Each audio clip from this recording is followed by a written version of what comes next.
おはようございます。セイドラです。今回は10月の3連休を利用してまた区切り打ちに、やってきました。区切り打ちは移動に時間がかかるんで効率がとっても悪くてね、本来はあんまりたくさん区切りたくはないんですが、もう大型の連休が取れないので仕方がありません。今回は初めて夜行バスで徳島に来たんですけど、なんと渋滞で1時間ぐらい到着が遅れちゃって、予想よりも遅いスタートになってます。もうすでに8時24分です。今日明日の2日間しか打てないから、今日なるべく歩いときたいんですよね。できれば大龍寺打って降りるところまで行きたいんですけど、スタート1時間遅れちゃったんでね、ちょっと難しいかもしれないです。達江駅から達江寺までは 5,6 分歩けば到着です。本当は達江寺をもう一回参拝してからスタートしたかったんですが、すでに時間を大幅に押しているので、境内には入らずこのまま各臨時を目指します。1巡目の時はここの交差点を左に行っちゃったんですよね。いきなり間違えちゃったようなんですが、実はこれはまっすぐ行きます。若干内戻しするような、感じですね。本山寺から達江寺に来た時はここの右側から歩いてきました。各臨時はここを左に行きます。これが遍路道になってます。ここを右に曲がると達江寺の奥の院清水寺に着きます。山頂遍路さん寄ってましたよね。私は今回はスルーします。遍路道はまっすぐなんですが、ここに、新年歩き遍路道っていうのを見つけました。旧遍路道なんですかね。面白そうなのでこっちを歩いてみようと思います。マムシに注意って書いてあるので気をつけていきましょう。小高いところを歩く、のどかな気持ちのいい遍路道です。これはいい道ですね。こっち歩いて正解でした。この分岐はどっちだろう。ここに何か看板があります。こっちが遍路道ですね。まっすぐ進むことにします。いかにも旧遍路道っていう感じでテンションがどんどん上がってきます。前回はお盆休みだったのでえらく暑くてね、大変でしたけど、さすがに10月にもなると気温も下がってきてとっても歩きやすいです。この道は英語版の遍路地図には、遍路道として載ってないんですよね。ただ看板があるので迷わずに歩くことができるんですが、ここの分岐右になってるんですよ。メインの遍路道からどんどん外れていってます。しかもちょっと見た感じさらに奥の方に行きそうだし、山道になってる雰囲気もあります。今日すでに時間が押してて遠回りする余裕もないので、ちょっと不安になってね、やっぱり戻ることにします。気持ちよさそうな遍路道だったんですが、今日は遍路転がし2つ控えてるので、あんまり無理をしないようにします。今のとこね、行ってみたい感じではあったんですけど、地図を見ると結構遠回りになるような雰囲気なんですよ。しかもあそこの先、未舗装路っぽかったんで、平均速度も落ちるしね。今日時間が1時間以上遅いんで、ちょっと断念しました。夜行バスが渋滞で遅れることをスケジュールに考慮しなかったのがね、もうちょっと悔やまれますね。もったいないことをしました。前回の2巡目第1回歩き遍路の旅では、語りを積極的に入れていこうというような話をしたと思うんですけど、結局蓋を開けてみたら途中からもうそういうのをやるのを忘れててですね、後半はあまりなくなっちゃってました。すいません。もともと私自撮りする習慣がなくてですね、ついつい忘れちゃいやすいというか、インスタの画像も撮ろうとするとやることが随分いっぱいあって、なんかね、いろいろ忘れちゃうんですよね。ここを右にそれるとゲストハウスのファンファームっていうのがあるみたいです。ここに泊まって夕食は、キッチンエミで、ロシア料理のグルブイを食べるっていうパターンいいかもしれないですね。3巡目ではちょっと考えてみようと思います。さっき途中で引き返した新年遍路道を歩いてくると、ここにどうも出るっぽいですね。奥に見える山の手前を舐めるように歩くんでしょうか。次回はぜひあっちを歩いてみようと思います。鶴林寺まで残り13キロです。まだまだありますね。見覚えのあるバス停が出てきました。前回ここでね休憩させてもらいました。右に新年遍路道って書いてあります。さっき途中でリタイアしちゃったので今度はチャレンジしてみようと思います。この先にはトイレがあります。お接待でやってくれてるトイレっぽいですね。本当にこういうのがあると助かります。ありがとうございます。こっちの新年遍路道は、英語版の遍路地図に載ってる道なので、安心して歩いてたんですが、よくよく地図を見たら80メートルぐらいの山を登るようなんですよね。しかもメインの遍路道からはだいぶ外れていくので遠回りになるんじゃないかと思うと時間が気になっちゃってね、またしてもやっぱりやめて戻ることにしました。自分で言うのもなんだけどヘタレというかね、ビビリというかね、本当に嫌になっちゃいます。鶴林寺まで残り11キロです。今日は出だしから飛ばして歩いてるつもりなんですが、戻ったりすることが何度かあってなかなか距離が縮まりません。勝浦町に入ります。ここの分岐は前回は道なりに左に行った覚えがあるんですが、遍路地図をよくよく見るとまっすぐが正解のようです。ローソンが見えてきました。前回の1巡目の時はここで昼飯を食べましたよね。当時はコロナでイートインが閉鎖されててお弁当を買って外で地べたに座って食べた記憶があります。今回はこの先にある道の駅で昼飯食べようと思ってたんですが時間的にまだ早いんでですね、ローソンで昼飯を買い込んで途中で食べようと思います。ここにみかんのお接待ありましたね。あれはすごく助かったんですが今日はみかんがないようです。残念。この先の分岐をまっすぐ行くと道の駅ひなの里勝浦に着きます。私はこのまま鶴林寺に向かうので、左にそれますがふれあいの里坂本さんに泊まる人はまっすぐ行って道の駅で迎えに来てもらいましょう。民宿鶴風亭さんです。私このお宿全然知らなかったんですが実は知る人ぞ知る評判のいいお宿みたいですね。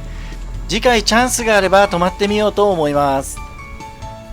ここも有名ですよね。民宿金子屋さんです。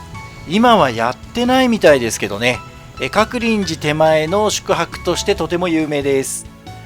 金子屋さんのすぐ先に、トイレがあります。完全にお接待でやってくれてるトイレですね。本当にこういうトイレを維持してくれる地元の皆様には感謝です。トイレットペーパーはないようなのでご自身で用意しておきましょう。はい、鶴林寺の歩き遍路道の入り口に到着しました。ここで写真撮る人多いですよね。よし、ここからあと 3.1 キロです。頑張りましょう。怪しげな雲が出てきました。今日は夕方まで雨は降らない予報なんですがちょっとやばそうな雰囲気です。阿波遍路道のうちの鶴林寺道を歩いていきます。ここからねまあまあきつい登りが続きます。1巡目に鶴林寺ここを歩いた時上からね尺八を吹いたおじさんが降りてきたんですよ。もうねびっくりしちゃって、時代劇のドラマでもない設定でね尺八ピーヒョロピーヒョロ言いながら降りてきてねびっくりしたんですよね。ちょっとあの時驚きすぎて映像撮れなかったんですけどちょっとここ通るとねそれをすごく思い出します。またおじさんが降りてきたら今度こそ映像に撮ろうと思ってねカメラずっと回してるんですけどこういう時に限って現れません。文化庁の助成を受けて建てられたかやぶきタイプの遍路小屋です。とても珍しいですね。これはね、すごいです。中はとても綺麗にされてます。地元の方々が、ボランティアで、メンテナンスしてくれてるんですね。本当に雨降った日なんかは特に助かる小屋です。小屋の横には簡易トイレも設置されてます。緊急用のトイレではありますが、あるだけ助かりますよね。ここでトレランシューズに履き替えて遍路転がしに備えます。前回に比べれば気温がとても低いので、その分スピードを上げて歩いていきます。この辺でね、イノシシの子供、ウリ棒みたいのが横切ったんですよ。そういう時に限ってカメラ回してないんですよね。撮れなかったんですけど、すごい可愛かったです。はい、ここからが遍路転がしになります。鶴林寺まで残り 1.6 キロです。階段もあるのでとても歩きやすいですね。水飲み大師です。お大師様が杖をついて水を湧き出させたと言われている、湧き水です。世の人に永遠に残せし岩し水、大師の慈悲を心して飲む。いい言葉です。今私が歩いているのが鶴林寺道。鶴林寺から大龍寺に行く道の一部を大龍寺道と呼ぶんだそうです。この辺りから、さすが遍路転がしっていうようなきつさの勾配になってきます。鶴林寺まで残り 1.5 キロです。勾配はきついですが、正山寺に比べれば距離も短いので、大したことありません。この間正山寺に登った時よりも気温は10度以上低いし、虫があんまりいないんで、本当にね、正山寺に比べれば楽です。言うてもやっぱ山登りなんできついけども、あの時より全然楽ですね。正山寺に比べれば楽だぐらいなことを言ってますけど、それでもきついことに変わりはないので、飲み物は十分に用意しておきましょ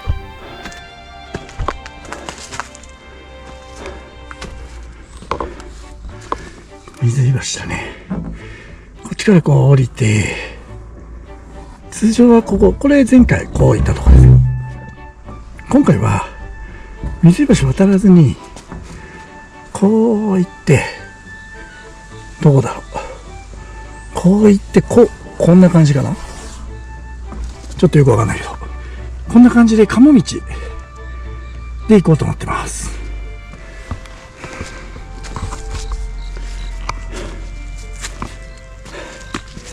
下に見えるのが橋ですね。ずーっと向こう。鶴林寺まで残り400メートルです。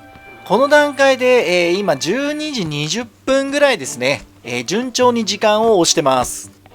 やっと登り切りました。鶴林寺の駐車場に到着です。トイレは駐車場側にあるので、このタイミングでトイレを済ませておきましょう。鶴林寺のトイレはとっても綺麗なんですよね。もちろんウォシュレットも完備されてます。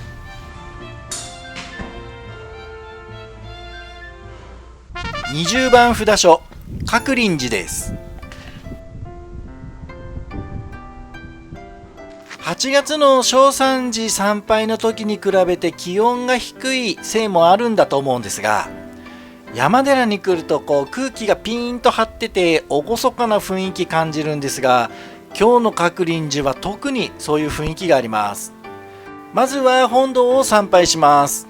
両サイドにいる鶴の口があうんになってるんですよね。私全然知らなかったんですけど、これはすごい。続いて大師堂を参拝します。1827年に建造された徳島県でただ一つの三重塔です。本日一つ目の遍路転がしは無事にクリアです。先を急ぎましょう。ここからが大龍寺道になるんでしょうか。結構きつい下りなんですよね。あそこから降りてきてこんな感じでどんどん下っていきます。一気に高度を下げていきます。この辺りから膝がシャレにならないぐらい痛くなってきて、もう普通にホイホイ降りることができなくなってきました。いや、確かこの先もね、下るんですよね。この階段の下りはもう撮影しながら降りていくのが困難な状態になってます。素晴らしい道なんですけどね、こういう雰囲気を楽しむ余裕がありません。下っても下ってもまだ下ります。きついですよね、この階段。大龍寺まで残り5キロです。思い出の休憩所に到着です。早く歩くかゆっくり歩くか、何日で回るか何回回るか、そんなことよりしっかり歩け、そして何かを残せ。いや、これ初めて読んだ時には衝撃受けましたね。はい、途中からずっと看板があったトイレ、やっと出てきました。この奥の小学校の建物の裏に、トイレあるんですが、今日時間がないのでパスしてそのまま歩いていきます。今日は鴨道ルートを歩きたかったんですけど、時間が遅くなりすぎたので残念ですが諦めます。登山道を降り切ったところにある大井休憩所です。歩きお遍路さんは多分みんなここで大休憩するでしょうね。阿波踊りを模した、オブジェが見事です。いやー、疲れました。さっき置いてあった自転車は、逆打ちの歩き遍路されてる方の持ち物だったみたいです。ここに自転車を置いておいて、ここから自転車乗って帰るんだそうです。なかなか考えますよね。結局鴨道行くのやめました。もう2時ぐらいなんですよ。時間的にやばくて、これうまくいってもやっぱり大龍寺5時になっちゃいそうなのと、今日あんまり天気良くないんで、多分山が暗くなるの早いと思うんですよね。4時ぐらいになってくると暗くなってくると思うんで、ちょっと危ないかなっていうのが1点と、さっき大龍寺降りてくる途中に結構膝がね、大龍寺道の急激な下りが私の膝をねいたぶってくれたんでですね、ちょっと膝に不安があるっていうこの3点で、残念だけど楽しみにしてた鴨道、今日は断念しました。水井橋の手前に自動販売機があります。これ左に行くと水井橋ですね。この辺で唯一の、給水ポイントになるので、飲み物は必ず買っておきましょう。はい、水井橋です。下を流れる中川がとても綺麗です。すごいですね。これエメラルドグリーン、トンビでしょうか。気持ちよく飛んでます。いや、綺麗ですね。いつまでも眺めていれるような美しさです。はい、大龍寺の登山道の入り口に来ました。まっすぐ行くと鴨道の方にも行くみたいですね。本当はあっち行きたいですけどね、今回は諦めます。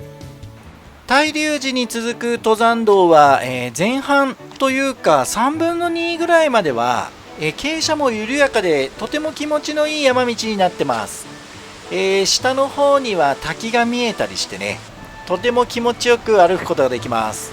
真夏だったらこの辺から下に降りて川で足を冷やしたいところですけどね、調子に乗って降りていくと私のことだから転んで怪我しそうなんで、今回は降りないでそのまま進みます。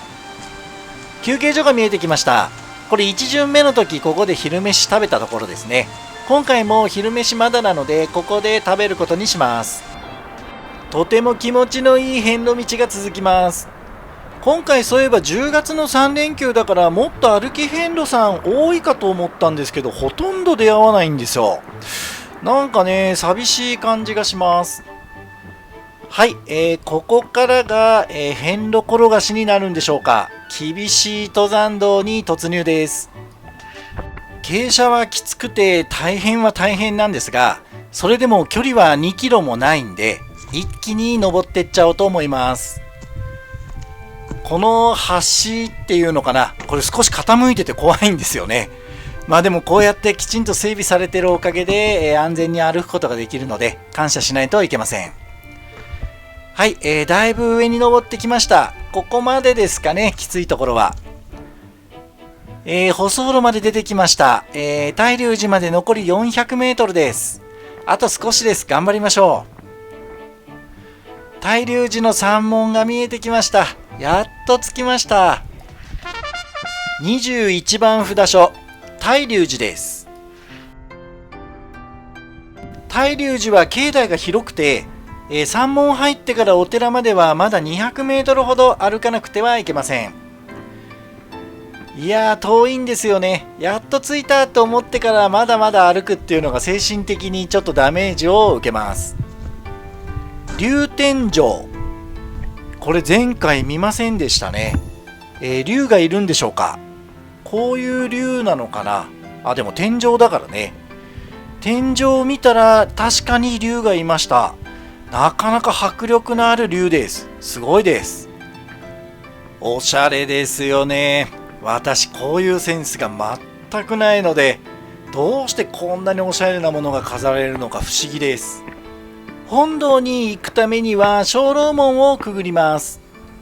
引き綱が長いのでちょっと、鳴らしづらいんですけどね、よーく見てうまく鳴らしましょう。大龍寺も標高の高いところにある山寺なので空気がピーンと張ってて気持ちいいですね。身が引き締まります。本堂を参拝して、大師堂も参拝します。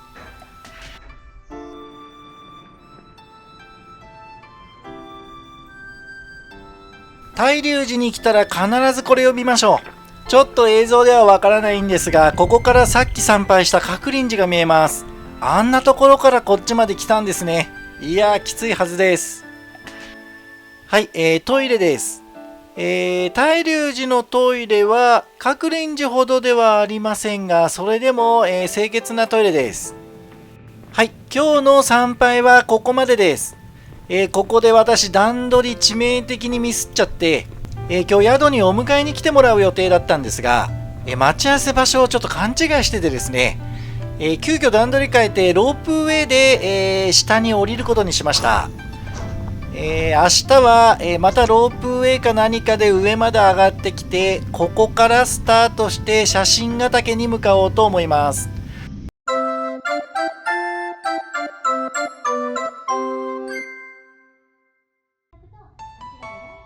まあでもロープウェイ乗りたかったんでね、ミスったとはいえ、災い転じて福となすというような感じです。向こうの方には小さく、写真ヶ岳のお大師様が見えます。明日行きましょう。綺麗ですね。ここのロープウェイとっても有名なんでね、前から乗ってみたいなとは思ってたんですよ。下の方には、狼のオブジェがあります。あれもすごいですね。今日は結局参拝終了が4時半だったんですが、鴨道行ってたらアウトでしたね。はい、降りてきました。ロープウェイの乗り場まで、宿にお迎えに来てもらってます。はい、今日の宿は民宿ホタルの宿さんです。ここは以前龍河荘っていうお宿だったそうなんですが、オーナーチェンジしてリフォームもして、ホタルの宿に今年から生まれ変わってるんだそうです。ここの交差点なんか見覚えがあるなと思ったんですけど、大龍寺から四国の道コースで降りてくるとここを通るんですよ。前回その道で降りてきたので、この交差点も通ったんですよね。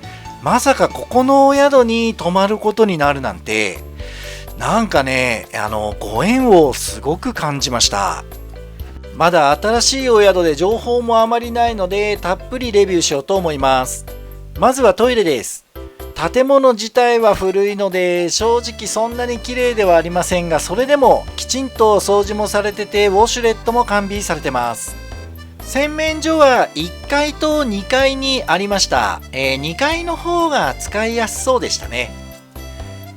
続いてお風呂です。お風呂ももともと建物が古いのでそれなりのお風呂にはなってるんですが、湯船は大きいし、必要なものも全部揃ってるので特に何の問題もありません。2階にある、ランドリーですね。洗濯機2台と乾燥機2台、なんとこれ両方ともお接待で無料になってました。これはとても助かります。続いてお部屋です。お部屋は和室なんですが、なんとベッドが用意されてます。歩き遍路していると足腰のダメージが大きいので、正直ベッドだと助かりますよね。本当にね、寝起きするのが楽で、ここはよく分かってくれてるなっていう感じです。遍路宿っていうと建物が古いことが多いんですが、そうなると困るのがコンセントの数なんですよね。この部屋探したところコンセントは2箇所にあったんですが、1箇所はベッドのすぐ近くにあったので、充電するのにも特に困ることはありませんでした。食事は民宿の向かいにあるカフェの方でいただきます。このお宿は建物自体が古いのでハード面は正直それなりなんですが、とにかくオーナーご夫婦が優しくて面白くて本当に素晴らしい人たちなんですよ。パターンでいくとね、民宿岡田に近いですかね。このオーナーの人柄でまた泊まりたくなるような、そんな感じのお宿です。ビールを飲みながら真心のこもった美味しい夕食をいただきます。ボリュームもたっぷりで本当に美味しくいただくことができました。おはようございます。今日は11時から雨の予報になってて、しかも本降りっぽいんですよね。今日私一度大龍寺に戻ってからのスタートになるので、正直この先が心配ですが頑張って歩こうと思います。ボリュームたっぷりの朝食をいただいて、お接待でお昼ご飯用のおにぎりも頂戴してスタートです。今回も最後までご覧いただいてありがとうございました。次回は一度大龍寺に戻って写真ヶ岳を参拝するところからスタートです。チャンネル登録、高評価、コメントぜひお願いします。それではまた。